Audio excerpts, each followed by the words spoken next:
ನಮ್ಮ ಮನೆಯ ಗೃಹಿಣಿಯರು ಏನಿದ್ದಾರೆ they have become better fund managers then all investment advisors. ನಾವೆಲ್ಲ ಶೇರ್ಸ್ ಅಲ್ಲಿ ಇನ್ವೆಸ್ಟ್ಮೆಂಟ್ ಮಾಡಿ 20-25% ರಿಟರ್ನ್ ಬಂದ್ರೆ ಇವ್ರಿಗೆ 60-70% ರಿಟರ್ನ್ ಗೋಲ್ಡ್ ಅಲ್ಲಿ ಬಂತು. ಆದ್ರೆ ಇದೇ ತರ ರಿಟರ್ನ್ ಎಲ್ಲ ವರ್ಷ ಬರಲ್ಲ, ಎವ್ರಿ ಇಯರ್ ಹಂಗೆ ಆಗಲ್ಲ. ಆಮೇಲೆ ಲಾಸ್ಟ್ 150 ವರ್ಷ ಹಿಸ್ಟ್ರಿ ತಗೊಳ್ಳಿ ಗೋಲ್ಡ್ದು, 150 ಇಯರ್ಸ್ ಹಿಸ್ಟ್ರಿ ತಗೊಂಡ್ರೆ ಆವರೇಜ್ ರಿಟರ್ನ್ ಗೋಲ್ಡ್ ಕೇವಲ ವರ್ಷಕ್ಕೆ 3% ಕೊಟ್ಟಿದೆ. ಸೊ ನೀವು ಲಾಂಗರ್ ಟರ್ಮ್ ಡ್ಯೂರೇಷನ್ ನೋಡಿದ್ರೆ gold has given no returns.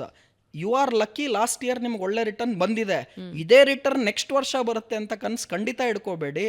ಯಾವ ಅಸೆಟ್ ಕ್ಲಾಸ್ ಲಾಸ್ಟ್ ವರ್ಷ ಪರ್ಫಾರ್ಮ್ ಮಾಡಿಲ್ವೋ ಅದಕ್ಕೆ ಇವಾಗ ಹೂಡಿಕೆ ಮಾಡಿದ್ರೆ ನೆಕ್ಸ್ಟ್ ಇಯರ್ ಅಲ್ಲಿ ನಮಗೆ ರಿಟರ್ನ್ಸ್ ಜಾಸ್ತಿ ಬರುತ್ತೆ. Shares for example last 1 year perform ಮಾಡಿಲ್ಲ, ಅಲ್ಲಿ ಇವಾಗ ಹೂಡಿಕೆ ಮಾಡ್ತು ಅಂದರೆ ನೆಕ್ಸ್ಟ್ 1 ವರ್ಷಕ್ಕೆ ಜಾಸ್ತಿ ರಿಟರ್ನ್ ಬರುತ್ತೆ.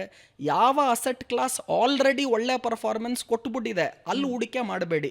ರಿಯಲ್ ಎಸ್ಟೇಟಲ್ಲೂ ಇದೇ ರೂಲ್ ಅಪ್ಲೈ ಆಗುತ್ತೆ.